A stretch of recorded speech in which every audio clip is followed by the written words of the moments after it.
Hi friends, welcome back to my channel Civil Stuff by Wahid. If you are watching my video for the first time, please do subscribe. So today we'll deal with the stresses and strains chapter, the stress strain diagram and some of the definitions based upon the requirement. This is a very important chapter, stresses and strains in every competitive examination.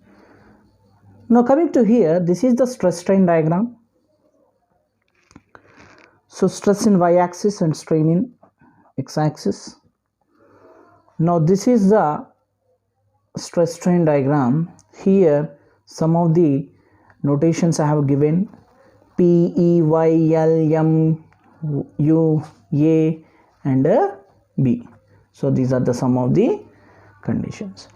Now this P is nothing but what called as proportional limit. P is proportional limit, E is elastic limit, and Y is upper yield point, L is lower yield point, and U is ultimate strength, A is actual breaking strength, and B is breaking strength, and this between L and M is nothing but called as strain hardening portion. Strain hardening portion. Now what is this point indicates? This is the point in which the stresses and strains are equal. This is a point at which the stresses and strains are proportional to each other. Next, coming to the point E, it is what? Elastic limit. It is the point on which the body is in elastic state. Means if I apply a external load on the body and if it elongates, and if I remove that load, it comes back to original position. That is point E. Okay. Upon the application of load on a member, it elongates up to some extent, and after the removal of that load, it comes to its original position. That is nothing but E, elastic limit. Now what is this Y? It is the upper yield point, means the body starts going into elastic region. The body goes to elastic region. Okay. Lower yield point, what happens in between? It has been completely gone into elastic region. That is, if I apply a external load on a body, its shapes get changes. If removal of that load, that original shape will not bounce back. Is nothing but called as what? Plastic point. That is, this is the place where plastic region has been developed. Now in between this L and M is called as what? Strain hardening portion, where strain is going on increases, where stress will be constant. Okay, stress is constant but strain increases constantly, is nothing but called as a strain hardening point. Next, what is this? Ultimate stress point. It shows the maximum stress increased in the body. It is the point where it shows the maximum stress increased in the body. That is the ultimate. Okay. Next, here this is what? Breaking point. This is what? It is the point at which it shows that the body is split into two halves. Okay. Now what is this one? Now it is a stress point calculated by taking the area of cross section at the time of failure. After a failing, what is the cross sectional area is there for a specimen? By that, if you calculate the stress, that you will be getting this point. And this is what? Original cross sectional area. The breaking point stress is nothing but it is calculated based upon the original cross sectional area, and this is the point, the stress is calculated based upon the area of specimen after failure. Okay, so this is the basic stress strain diagram. Next, coming to the types of strains, there are longitudinal or direct strain, shear strain, volumetric strain. Now, direct strain or longitudinal strain is nothing but deformation per unit caused by normal force in its direction. Caused by normal force in its direction, that may be a tensile strain or compressive strain.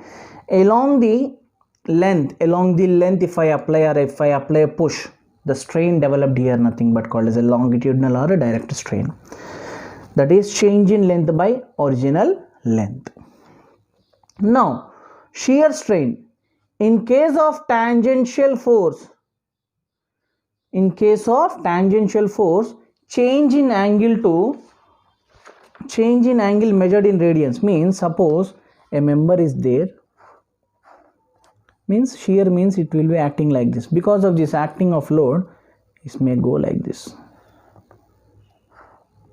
This is the original position, and this is after the shear strain is developed, is nothing but called as what? Shear stress. Okay, that is, suppose this is A and this is B dash. Okay, now B dash is the position after taken by AB.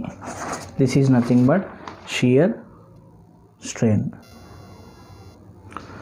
Next, volumetric strain, that is ratio of change in volume to original volume. Suppose if take a cube, and if I apply a load, because of this one, every direction it is going to change in its dimensions, length, width and depth, then it is called as a volumetric strain, which is also known as a dilation, that is change in volume to original volume.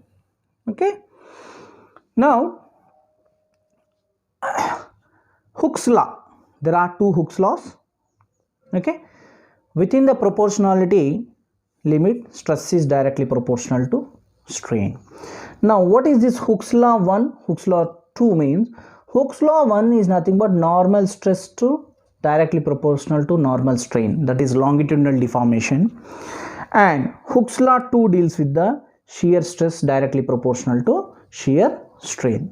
This is regarding the Hooke's law. Now, first of all, we'll see what is this ductile material and brittle material. What is this ductile material? Ductile material means it shows maximum elongation before failure. Suppose if I take a mild steel rod Fe250 and if I apply a load continuously tensile, what happens? Length is going on increasing and diameter goes on. Suppose this is the diameter, slowly what happens? The diameter going on decreasing. Diameter is going on decreasing. Means up to failure it is showing some deformation, yielding is taking place. That is nothing but called as a ductile material.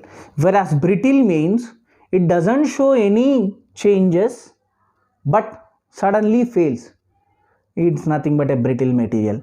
Just like a concrete is a brittle material, whereas a glass, direct if I apply a load, breaking happens. That is nothing but a brittle material. Now, the factor of safety is nothing but yield stress by working stress for ductile material.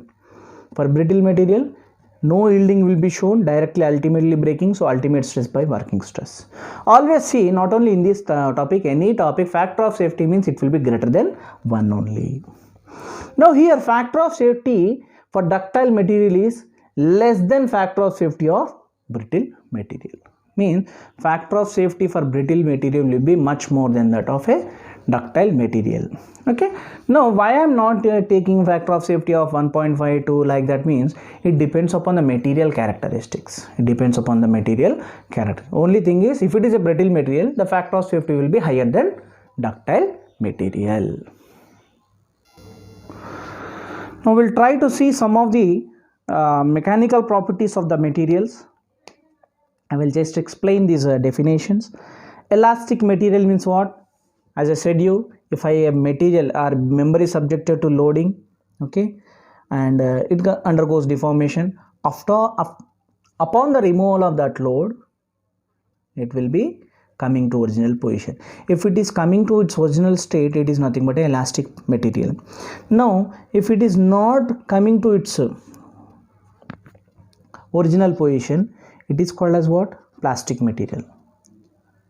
Okay, next, a material which can undergo considerable deformation without rupture means it is nothing but a ductile material. Means maximum deformation it goes without any failure, any breakage. That sort of material is called as what? Ductile material. And a material which ruptures with little or no plastic deformation means deformation అనేది changes మెంబర్లో changes అనేది కొంచెమైనా చూపించకపోవచ్చు, but fail అవుతుంది అల్టిమేట్గా. దాన్ని మనం brittle material అంటూ ఉంటాం. Okay, endurance limit or also known as a fatigue limit. The greatest stress applied infinite number of times that a material can take without causing failure. Okay, రిపీటెడ్గా ఒకటే member మీద ఒకటే దగ్గర కంటిన్యూగా మనం హిట్ చేస్తూ పోయామనుకోండి, లోడ్ అప్లై చేస్తూ infinite number of times, okay, that material is taking without any causing failure is nothing but called as what? Endurance limit or fatigue limit. Okay, next, ultimate strength. It is the maximum strength that the material can take is known as a ultimate strength. Maximum strength that the material can take, అదే maximum, దానికంటే ఎక్కువ తీసుకుంటే next వచ్చేది ఏంటి? Rupture. Next, what do you mean by modulus of resilience? Now within the elastic limit, the energy stored per unit volume is known as modulus of resilience. Means elastic limit లో load apply చేసినప్పుడు stresses develop అవుతాయి. ఆ stresses కనుక store చేసుకుంటే, ఆ stresses are nothing but energy stored per unit volume is known as modulus of resilience. Okay, modulus of rupture, the ultimate strength in flexure or torsion is known as a modulus of rupture. Flexure means bending, torsion means nothing but twisting, like this. These twistings you can see, right? So this is nothing but a torsion, and bending, that is nothing but a flexure. Okay, next, creep. What do you mean by creep? The long term deformation or deflection due to sustained loads. Suppose ఫ్రెష్గా concrete లే చేసాం, ఇవాళ వేసాం, దాని యొక్క maximum 6 hours వచ్చేసి final setting time. నేను ఒక బ్రిక్ తీసుకెళ్ళి అక్కడ పెట్టాను, సో తీసేస్తాను. ఓకే, మనం పెట్టిన టైంకి ఇనీషియల్గా ఫ్రెష్ కాంక్రీట్ అయినప్పుడైతే అది కొంచెం దిగుతుంది.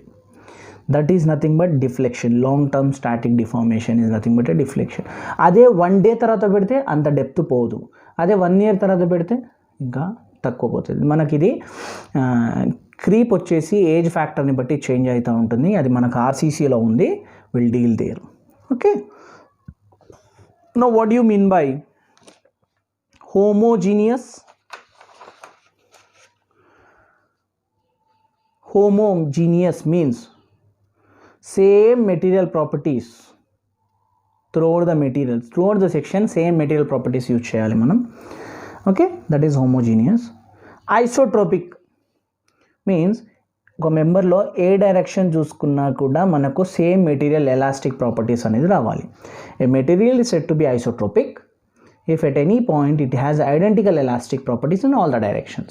ఈ డైరెక్షన్లో పోయినా, ఈ డైరెక్షన్లో పోయినా, ఏ డైరెక్షన్లో పోయినా కూడా ఎలాస్టిక్ ప్రాపర్టీస్ అనేది ఐడెంటికల్గా రావాలి. Plastic strain. Strain means what? Change in dimensions. That plastic means what? Permanent. If the dimensional changes that occur in a material due to the application of loads and does not disappear after the removal of loads. అంటే ఏంటి? Load వేసాను, తర్వాత load తీసేసాను, deform అయింది, అలాగే ఉండిపోయింది, దాన్ని మనం ప్లాస్టిక్ స్ట్రెయిన్ అంటాం, లేకుంటే పర్మనెంట్ సెట్, పర్మనెంట్ డిఫార్మేషన్ అంటాం.